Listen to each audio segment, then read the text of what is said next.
যে আপনি আমাকে যে ধর্ম ত্যাগ করতে বলছেন, আপনি তো জানেনই না হিন্দু ধর্মটা কি, হিন্দু ধর্মে কিরকম শান্তি, কতটা স্বাচ্ছন্দ্য। আমি আমার ধর্মে দেবী, আমি আমার ধর্মে দেবী, তাহলে আমি কেন আমার ধর্ম পরিত্যাগ করব? আমি যখন জানতাম না আমার ধর্ম সম্পর্কে সে বিষয় আলাদা, কিন্তু যখন আমি আমার ধর্ম সম্পর্কে জানার চেষ্টা করছি, আমার ধর্ম সম্পর্কে পড়ার চেষ্টা করছি, আমি তো আমার ধর্মের প্রেমে পড়ে গেছি। আপনি যদি কখনো, আমি সেই মুসলমান ভাইটিকে বলেছিলাম, আপনি যদি কখনো আমার ধর্ম সম্পর্কে জানতেন বা আমার ধর্মটা কি সেটা যদি বুঝতেন বা পড়তেন, তাহলে আপনিও আমার ধর্মেরই প্রেমে পড়ে যেতেন। সত্যি কথা সেটাই। যারা ধর্মান্তরিত হচ্ছে তারা তো অমৃত রসটা পান করতে পারছে না।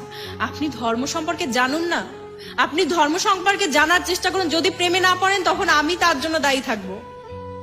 ধর্ম সম্পর্কে জানুন। ধর্মে আমরা করি কি, আমরা অযথা প্রশ্ন করি, এটা কেন হলো, ভগবান এটা কেন করলো, ভগবান ওটা কেন করলো, ভগবান তো এমনও করতে পারতো, ভগবান এমন কেন হলো। আপনি কে প্রশ্ন করার? আপনার কি অধিকার আছে? আপনি কে? আপনি কিছু সৃষ্টি করতে পারছেন? আপনার কি ক্ষমতা আছে যে আপনি ভগবান কেন এটা করলেন সে সম্বন্ধেও প্রশ্ন করছেন? ভগবান আপনাকে সৃষ্টি করেছেন, চাইলে তিনি এক নিমিষে আপনার শ্বাস বন্ধ করে দিতে পারেন। চাইলে তার, যার ইশারা বিনা একটা গাছের পাতা নড়ছে না, তার দিকে প্রশ্ন করছেন আপনি।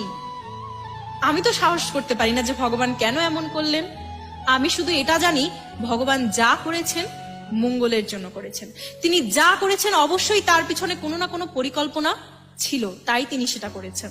এত বড় বিশ্বের নির্মাতা তিনি, এত বড় বিশ্বকে তিনি কতটা সূক্ষ্মভাবে, কতটা সুন্দরভাবে, ত্রুটিহীনভাবে, নির্ভুলভাবে তৈরি করেছেন, তার দিকে প্রশ্ন করছেন আপনি।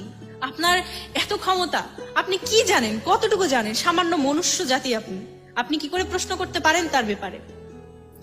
যার দ্বারা আমরা চালিত হচ্ছি, আমাদের অক্সিজেন চলছে, আমরা কথা বলতে পারছি, আমাদের এত সুন্দর জীবন, যা এত সুন্দর জীবন দিয়েছেন, এত সুন্দর পৃথিবী দিয়েছেন, এই বিষয়ে আপনি কৃতজ্ঞ থাকুন। তার পরিবর্তে আমরা কি করি? আমরা প্রশ্ন করি, ভগবান কেন এমন করলেন, ভগবান কেন ওটা করলেন, ভগবান তো এমনও হতে পারতেন, ভগবান তো তেমনও হতে পারতেন। ভগবান, আপনার প্রশ্নে কি আসলে কিছু যায় আসে বলুন তো? আপনি